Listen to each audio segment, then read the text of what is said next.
enquanto eu lia Harry Potter, eu ficava imaginando como é que seria a comunidade bruxa no Brasil. E aí eu vi uma entrevista com a J.K. Rowling, em que um fã americano dela perguntava se ela um dia ia escrever um livro sobre uma escola de magia nos Estados Unidos. Ela disse que não, mas que se ele quisesse, ele podia escrever o dele. Aí eu, beleza, então, que eu já estava imaginando.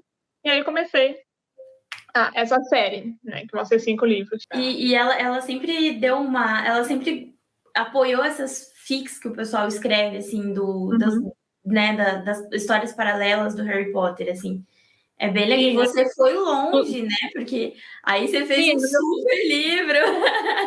Não é, no meu caso acabou mais brasileiro do que, né, o rolê todo se passar no Rio de Janeiro, enfim. Nossa, né? Foi brasileiro.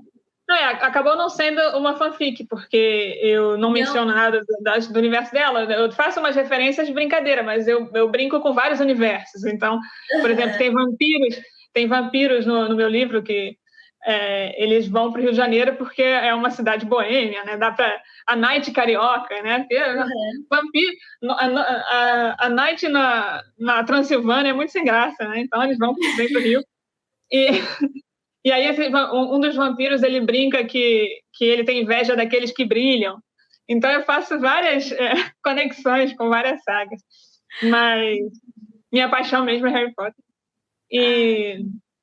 E aí eu falei, vou fazer como seria a comunidade bruxa no Brasil do ponto de vista de uma brasileira. Porque a J.K. tem a ideia dela de como é a comunidade bruxa do Brasil. Inclusive ela tem o Castelo Bruxo, né, que é uma escola grande para a América Latina toda, na Amazônia. E no meu universo paralelo, são 5 escolas de magia no Brasil, uma em cada região. E assim eu pude falar muito do Brasil durante os livros, né?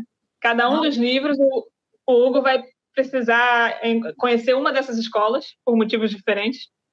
E aí toda a cultura brasileira vai tá nessas escolas. São escolas bem diferentes de magia, bem diferentes umas das outras, inclusive. Nossa, muito legal. Já estou curiosíssima para o próximo, sabe? E aí eu aproveitei para falar do Brasil, da cultura brasileira, mas também de tudo, dos problemas brasileiros, das qualidades. E uma escrita muito difícil, né? Porque você cria toda uma mitologia nova. É uma nova sociedade, né? E eu brinco muito também, eu lembro que na época, quando eu comecei a pensar, falei, bom, vai ter que ter folclore brasileiro, porque no Harry Potter tem o folclore e a mitologia toda europeia. Só que na época, quando eu comecei a pensar no livro, eu não gostava de folclore brasileiro. Eu ficava, mas vai ter que botar a Cuca, Saci, é tão infantil. Na minha cabeça era muito infantil. Porque quando a gente aprende sobre folclore, a gente é criancinha, a gente aprende no jardim de infância. E depois não tem mais nada, o folclore não cresce na nossa cabeça. A gente fica naquela coisa infantil. Enquanto lá fora, não. Lá fora você conhece o desenho de dragão, mas depois você vê um filme gigante para adulto com dragão e você acha incrível. E aí eu falei, bom, vou ter que pesquisar folclore. Aí eu comecei a pesquisar e fiquei fascinada com o folclore brasileiro. Você sabe que tem uma série brasileira que é também... Agora tem. Sim. Folclore. E aí, na Netflix, eu não lembro agora o nome da série, mas aí eu fui tentar, a gente foi assistir, meu marido falou, vamos ver isso aqui. Aí eu falei, folclore, vai ter Cuca, sabe? Eu fiquei Saci Pererê, sério. E no fim, a gente amou a série, né? Então, assim, a gente tem um preconceito com a nossa própria mitologia. A gente só conhece a estética infantil. Ninguém fez a estética adulta. E depende também da região do Brasil. Eu percebi isso depois com os meus leitores, que no Sudeste parecia que é mais que nem eu, né? Que eu sou do Rio de Janeiro e também eles não gostam de folclore. Mas vai para o Norte, o pessoal adora. Nordeste, às vezes, gostam também, depende da pessoa. Porque eles crescem ouvindo essas histórias, mesmo quando eles são crianças, elas são contadas de uma forma mais assustadora do que elas são contadas para a gente no jardim de infância. Que aí eu lembro que tinha a Boitatá, aquela cobrinha de fogo sorridente, assim, nos livros.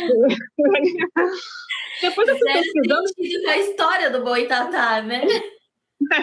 Não, depois eu fui pesquisando e fiquei, mas por que eu achava a Boitatá idiota? É uma cobra gigante de fogo. É muito legal. Criança, olha só o que a gente... Primeiro, olha só o que a gente estava mostrando para nossas crianças, né? Mas tudo bem. Mas pelo menos romantizado, né? De infância. Eu já tô pensando no Game of Thrones brasileiro, assim, que é... Oi, eu sou Eline Tatá, mãe dos bois tatás, única da minha casa. Primeiro que meu nome... Caçadora de sacis. Caçadora de sacis. Muito bom. Não, e assim, eu fiquei maravilhada porque não só os seres que eu conhecia eram muito diferentes, inclusive o saci, muito mais assustador, muito, muito mais legal. Como também eu descobri um monte de outras lendas que eu não conhecia. Cabeça satânica, Kibungo. Nossa. Tem, por exemplo, tem uma lenda que é de uma tribo de indígenas que todos têm asas de morcego. Que são os cupendicos. É muito legal. Maravilhoso.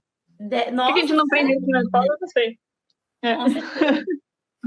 O que é um prato cheio para escritor, né? Porque você pode viajar, assim, né? Sim, na fantasia.